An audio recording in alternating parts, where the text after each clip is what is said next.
Unsettled Kremlin tightens security around Putin amid assassinations and coup fears.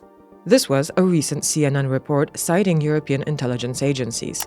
And recently, more articles similar to that one have been published, and reports have even emerged about an allegedly planned coup in Russia, supposedly led by former defense minister Sergei Shoigu. Should these reports be taken seriously? Our expert Maria Domańska will explain. Rzeczywiście jest tak, że It's indeed the case that tensions, frustration, dissatisfaction, and confusion are growing within the Russian elite regarding Putin's plan on how to end this war in a way that would allow Russia to claim victory. At the same time, the macroeconomic costs of continuing the war are rising, and the budget deficit is growing. This is despite the temporary rise in oil prices linked to the war in Iran. Social dissatisfaction is also increasing, and this is interesting because Putin's ratings are at their lowest since the start of the full-scale invasion. These figures are still very high, though. For example, according to the independent Levada Center, nearly 80% of people support Putin's policies. However, the number of dissatisfied people is growing. Currently, only 55% of Russians believe the country is heading in the right direction. 28% believe it's heading in the wrong direction. We discussed the public sentiment in Russia in more detail in our previous video. The link is in the description. daleko jeszcze do bardzo złych dla reżimu. We're still far away from the very bad polling data for the regime that we remember from the second half of 2021, before the invasion. At that time, support for Putin had fallen to almost 60%. The proportions between those dissatisfied and satisfied with Russia's direction were also much worse. However, the downward trend is clearly visible, and the elites see this. And it's not that they care deeply about ordinary Russians. What they do care about is ensuring that the Kremlin sees that members of the elite are in control of the situation, guaranteeing strong outcomes for Putin and social stability. And all of this matters in light of the so-called parliamentary elections scheduled for September this year. Apart from reports of a possible assassination attempt and coup, there have also been accounts of conflicts within the elite, especially between the FSB and the civilian part of the administration. Elicie rzeczywiście narasta pewien konflikt, który... There is indeed a growing conflict within the elite. It surfaced over the issue of internet restrictions, but this is part of a broader problem.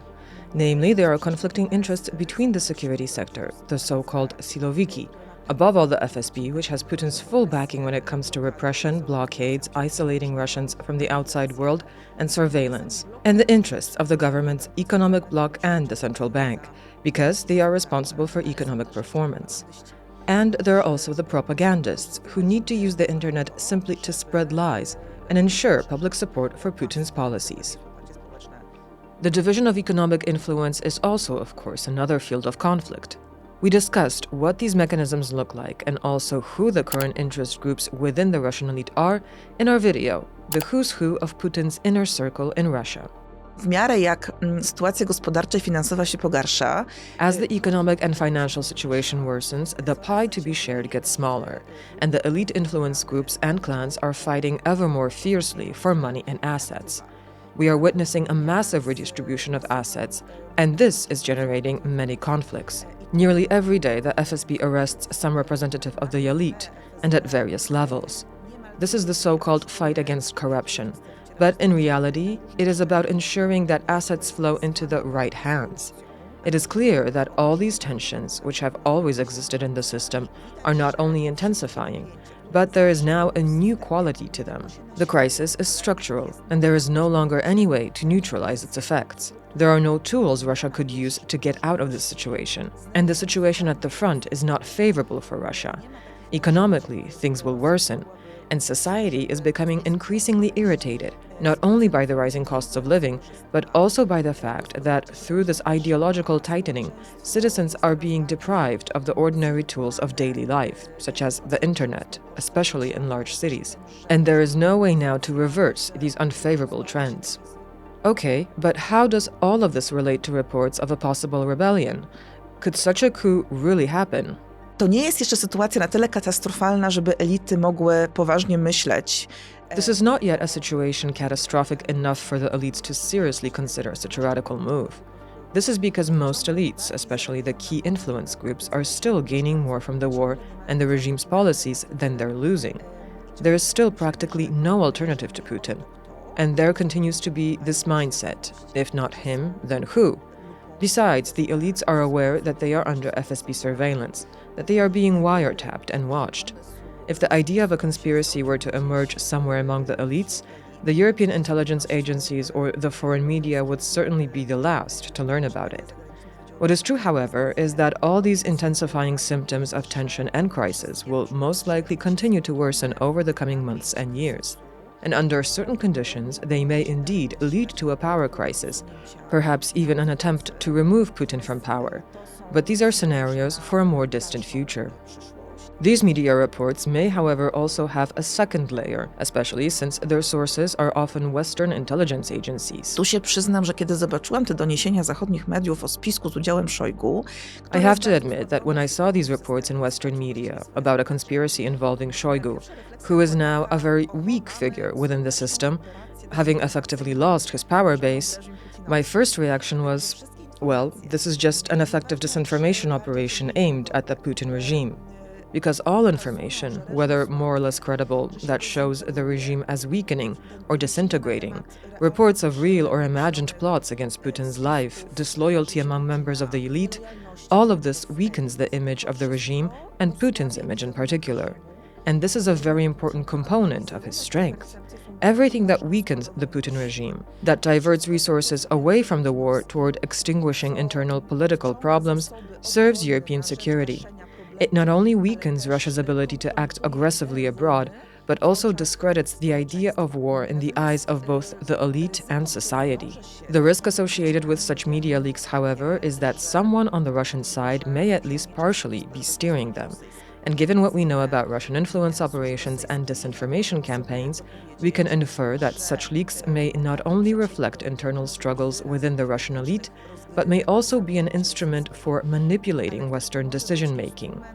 There are still many decision-makers in the West who fear Russia's destabilization. Such a steady drip of information: the regime is collapsing, Russia is collapsing, the situation is destabilizing, there will be turbulence. Save Russia from destabilization, because if something truly serious were to happen, remember that Russia has nuclear weapons.